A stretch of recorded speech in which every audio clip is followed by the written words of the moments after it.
Good afternoon, everyone. First, I would like to thank Professor Ruth for such a kind introduction and for having me back. It's really a great pleasure for me to come back once again to visit your academy and also to see all cherry blossom blooming everywhere. And thank you all for being here. When talking to my American audience, I usually ask, what comes to mind when you first hear the word Vietnam? And if they say they think Vietnam as the name of a war before recognizing it as a country, that would not surprise me at all. In fact, Vietnam has been known as a country of wars, one after another. But knowing that, you might be wondering how could the Vietnamese identity and tradition survive through all these ordeals? To answer that question, I found that Professor Ballerman's remark fascinating. It is in the poetry of Vietnam that its greatest monuments have been raised, he said. Poetry, that fragile construct, is Vietnam's enduring monument.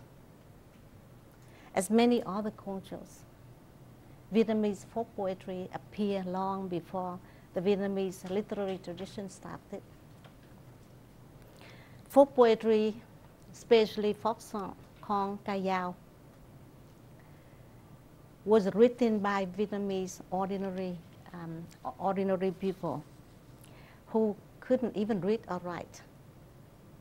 But not until Vietnam has been exposed for many centuries to the Chinese writing and literature did Vietnam oral tradition became the favorite of the educated class and come to be set down on paper. In fact, ca dao or folk song does not only reflect Vietnamese feelings, belief, and aspiration, but also helps lift their spirit through hard work. Basically, folk songs were meant to be sung without the music accompaniment. And you know that in the past, Vietnamese in the countryside didn't have any communication means like we do today. But with their replies among themselves, they really enjoy working in the field, especially between men and women reply to each other. So first I would like to read some Vietnamese folk poetic lines in which men and women on the battlefields, reply to each other. So would you like to please read the English first? So the man speaks first. Fish swim and disappear in the long river. We are fated to meet. Okay.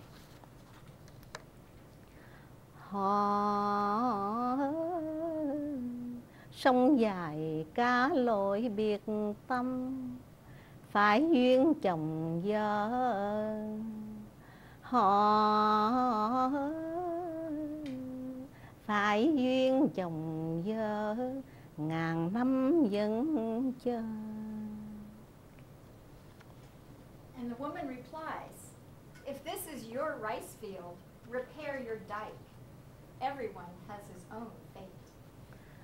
Ruộng ơi thì nay đắp bờ, chứ duyên ai nấy gặp. Họ duyên ai nấy gặp, đừng chờ uống thăm. As you can see, actually, poet Ballerman mentioned a very important fact about Vietnamese poetic tradition. He pointed out that in the Tale of Kiều, with 3,254 lines, great poet Nguyễn Du use the Vietnamese most basic form, lục bát or 6/8 couplet, to create or to compose. And while Hyo Sung Hương is one of his contemporaries, used the work stock in folk poetry to create her regulated form poems borrowed from Chinese Lucy. So living in that poetic environment, I have developed a passion for poetry since childhood, listening to my mother, my grandmother, my Naval, singing lullabies. And growing up, I was exposed to the Vietnamese literary tradition through learning and teaching. And poetry has become an important part of my life. So included in my performance today are some of my poems from Where the Wind Blows, and some new poems from our forthcoming Waves Beyond Waves, both in Professor Arbuthnot's marvelous translations. So according to Professor Balaban, he said Vietnamese draw folk poetry as easily and effortlessly like a draw well water. Although he may be surprised that it's not that easy for me to draw well water. So I will try anyway. This first poem is called Simplicity. It's about, in part, Lei's journey from Vietnam to the Malaysian refugee camp, and before she was accepted to America as an immigrant. Simplicity. Exiled in this strange land, we build our tent site on sand, rocks soft to our work-hardened hands. At night when the moon shines, we recite poems. The hammock sways. A mother's song lures her child to peace. Beyond the monkey bridge, a boat rocks with the waves. Wind, carry my worries to the other side of the sea. Lạc loài trên đất tạm dung,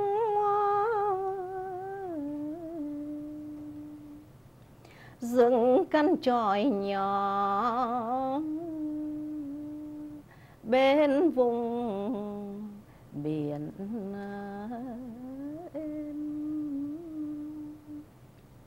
Bàn tay chai cứng đá mềm, đêm trăng soi bóng ấy, bên thềm đọc thơ. Đong đưa chiếc võng trùng tơ, điệu ru ngày cũ. Ơi về giàu, chòi sâu lắc lẻo nhịp cầu, buồm xa thấp thoáng ấy, bóng tàu lắc ngơ. Bành bồng sóng nước vô tư, gió ơi đưa mối sầu dư sang bờ. So this poem that you just heard was part of my Malaysian sojourn, in which captured my experience in the refugee camp when I tried so hard to find peace through life struggle. This poem, I know the Professor Ruth would know, was written in 6/8 couplet. The most basic form of the Vietnamese folk poetry that poet John Balaban called uniquely Vietnamese, real Vietnamese. And the following poem is Dating or Hẹn Hò. I hope you can hear a different rhythm in this poem. Please. Dating. The moon sets. The wind waits for moonrise to date the moon. Bright moon, bright moon, full moon, crescent moon, full moon. Leaving for Chihang, sister moon palace, he promises to return at the next full moon. Trăng tỏ, trăng mờ, trăng lại tỏ. Trăng tròn, trăng khuyết, lại tròn trăng. Anh lên cung điện chị Hằng, hẹn em đúng một mùa trăng sẽ về. Have you noticed a different rhythm in this poem? Yes, it is written in 7768. Trăng tỏ, trăng mờ, trăng lại tỏ. Yeah. Trăng mờ, trăng tỏ, lại tròn trăng. Yeah, I'm sure that you have noticed that most of Vietnamese words are monosyllables, one syllable for one word. Yeah. Okay, next is the poem for Hồ Xuân Hương. This is a reply to Balabin's poem dedicated to Hồ Xuân Hương. I hope to have her approval.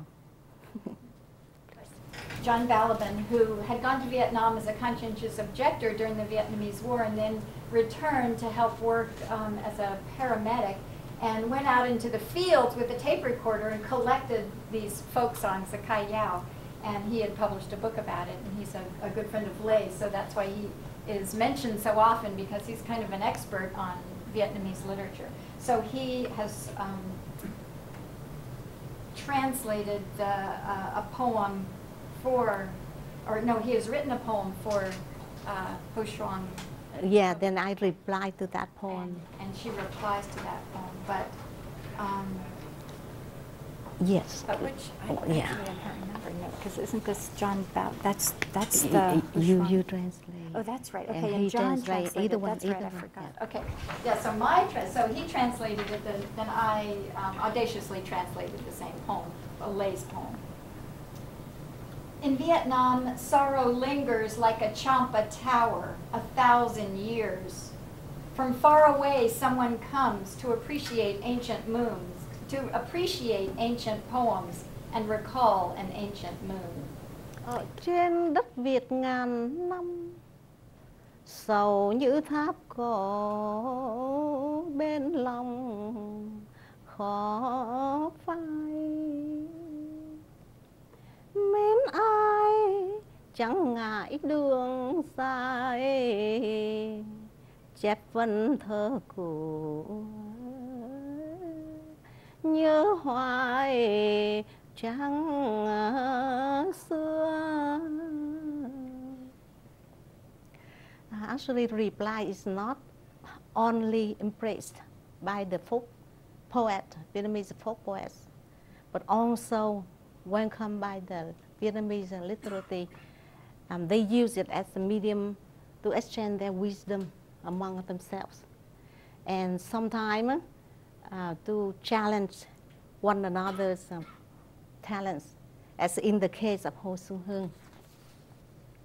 If legend was correct, and this was also noted in John Balabin's Spring Essence, a young scholar who followed his brother to visit Ho Xuân Hương, the tea shop in Hanoi, hoping to visit her. But she sent out a few poetic lines for him to complete. So you know what happened? And as you know, her poetry is really tricky, so that this young man fainted up and reading it. But luckily, somehow, he managed to reply and even warm her heart. As you can see, this poetic hobby sounds very entertaining, but also could be deadly too. Okay. So the next poem is Reading Kill at UC Berkeley. This poem was composed after my reading at UC Berkeley in 2003, before our book came out. Yes. The book sits silent. Where is the poet? A breeze stirs, waking the spirit. Oh, Du Nu, what a sad music. Tears in your verses drop like blood from the heart. Tui Garden weeps in compassion. How can Q not miss her lost love, Kim? Gió đưa nhẹ hồn thơ lên tiếng hát, người xưa đâu trang sách ngủ im lìm. Lệ và thơ như máu với buồn tim, vườn thúy không cuộc tình duyên dang dở. Tố như hỡi cung đàn sao nức nở, cảm thương kiêu ai chẳng nhớ trang kiếm. So like most of my poems, this one was written in 3 verses. And the next one is Locust Song. I'm calling you from Paris. On the wind's wing, a swallow carries our messages. California afternoons fade so fast. Why does dusk linger here so long? I'm calling you from Paris. The golden light of dating moon shimmers on the Seine. A boat wanders off. Where to, I wonder? The locusts are singing. Summer coming. Ta gọi em bên trời ba lê, nghe gió đưa cánh nhạn bay về.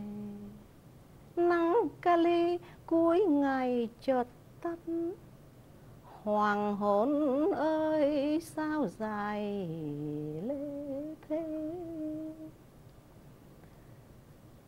Ta gọi em bên trời Ba Lê, bên sông Sen vang ánh trắng thê. Thuyền xa bên tìm đâu bên đó, vẽ gọi hè nỗi nhớ không tên. This poem is one of my visionary poems. If you are familiar with Vietnamese language, you can guess who the speaker in this poem, a man or a woman. I guess the Professor Ruth can tell. Yeah, but generally speaking, if you are not familiar with the Vietnamese language, it's hard to know who's the speaker. If you only look at the English line, I'm calling you from Paris. You know, you could be male or female. But in Vietnamese language, ta gọi em bên trời Ba Lê. Em means a younger person, but it could be a girlfriend, according to the Vietnamese culture. Younger or a girlfriend, yeah. So the next poem would be Snowstorm.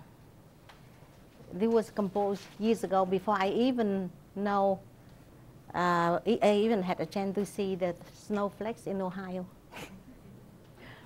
Spring sky, a white curtain flowing, a rider on horseback riding. Snow falling, still falling on the road, all sound muffled in mist. How many rivers flow between our two shores? Like waves crashing against rock, love explodes. A quiet cry sinks to the bottom of the heart. How the wind cries, how the wind howls. Exhausted, my horse stops, turning his head away. My heart like a churning wind. Snow falling, still falling on the empty road. Your smile cracks. Love becomes myth. Oh, spring that whitens my life forever. Mùa xuân trắng ngập trời, người đi rồi, vó ngựa cũng xa xôi. Tuyết rơi, tuyết vẫn rơi trên đường, lời anh nói mơ hồ như sương khói. Bên này, bên kia, cách mấy dòng sông.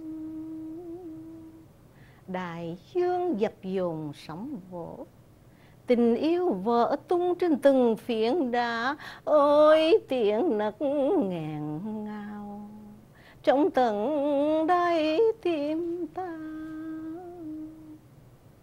Gió gào thét, gió than vang, người dừng chân ngoảnh mặt.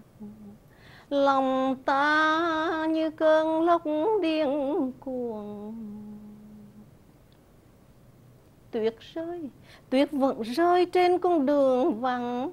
Nụ cười nào rạng vỡ, tình yêu bỗng trở thành huyền thoại. Ôi mùa xuân trăng cả một đời. This poem is one of my favorites. It was also written in 3 verse. So next is another favorite of mine, and I hope you like it. In Annapolis. In Annapolis. The cherries blossomed late this spring, so why couldn't they have waited one more day? They left town the moment I arrived. Dusk falls early on the port tonight. I press flower petals in a book. The last remaining scent drifts off. Time won't relent, but sent by whom, love comes tumbling through clouds. Nơi ấy năm nay đào nở muộn, sao em không nán lại một hôm? Vội rời phố cũ ngày tôi đến, bến cảng chiều nay đượm sắc buồn.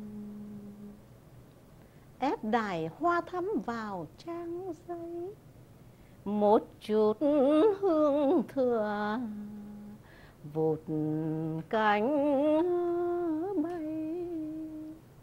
Muốn níu thời gian quay trở lại, ai gửi tình ai theo bóng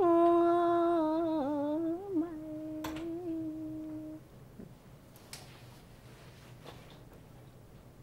This poem was composed during my previous trip to Academy, as Professor Arbuthnot just mentioned. So actually, when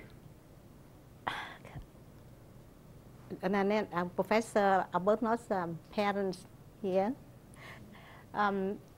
took us to a restaurant for lunch, then in front of that restaurant we see a river, and I imagine port. Then this is one of the scenes in this poem. Yeah. Okay. So while walking with Professor Arbuthnot around her neighborhood, I was amazed by the beauty of the dogwood blossom that I had seen for the very first time. But I have to confess that I had taken some creative liberties to change the dogwood blossom to cherry blossom in my poem. And even up to now, I still wonder why they are called dogwood. What a dog has to do with this gorgeous tree. And yesterday she took me around this city, this area to see cherry blossom. And I keep asking her why they call whipping cherries. They look happy, but called whipping, they're not crying. Yeah, thank you. Well, the next poem is When the Last Leaf Falls. You must be tired with all the love sickness reflected in my poem, so that we change a little bit. This is about homesickness, okay? When the last leaf falls. Father, from the invisible world, are you calling me? Reading your diary in my dreams, I feel you still alive. Your words resound. I see the last leaf falling, like my soul sailing towards my ancestors, my body still anchored to this shore. In the same dream, my sister appears. I show her your diary, then close it. The ripe plum she was eating is squeezed tight in her palm. Outside, wind blows, rain falls. Từ cõi vô hình ba gọi con, tưởng như ngày ấy ba vẫn còn. Những dòng nhật ký hư hay thực, cảm xúc dâng tràn giá heo hồn. Em từ quê mẹ đến thăm con, trong giấc mơ xa dáng mỏi mòn. Vỏ nát quả đào đang chín mọng, sụt sùi dòng lệ gió mưa tuôn. Chiếc lá vô tình kia sắp rơi, như thuyền ai đó đổ ra khơi. Nhổ neo rời bến về quê cũ,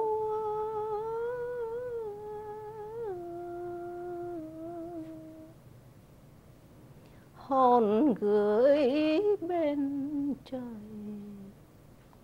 mộng ta tới. This poem was dedicated to my father, who had left a great spiritual legacy for me, and was the motivation to make our first book a reality. As some of you might be aware, or most of you are aware, poetry was used as a crucial exercise in the Vietnamese civil service examination system during the time that classical Chinese was the Vietnam official business language. Phạm Nguyen, a famous Vietnamese writer and journalist in the 30s, once affirmed, as long as the tale of Kieu survives, our nation will.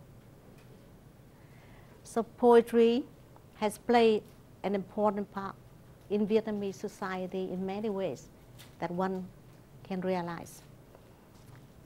Through my presentation today, I share with you some key points of the Vietnamese poetry tradition. As I continue to do so, I hope to bring the ancient traditions of Vietnamese literature and culture to my second home in America, as Professor Arbuthnot kindly noted in the introduction of our forthcoming book, Waves Beyond Waves. But one thing I know for sure, that I cannot do it without Professor Arbuthnot, with whom I have worked closely on at least 2 poetry projects so far, and Professor Balaban, with whom I have performed several times at different venues.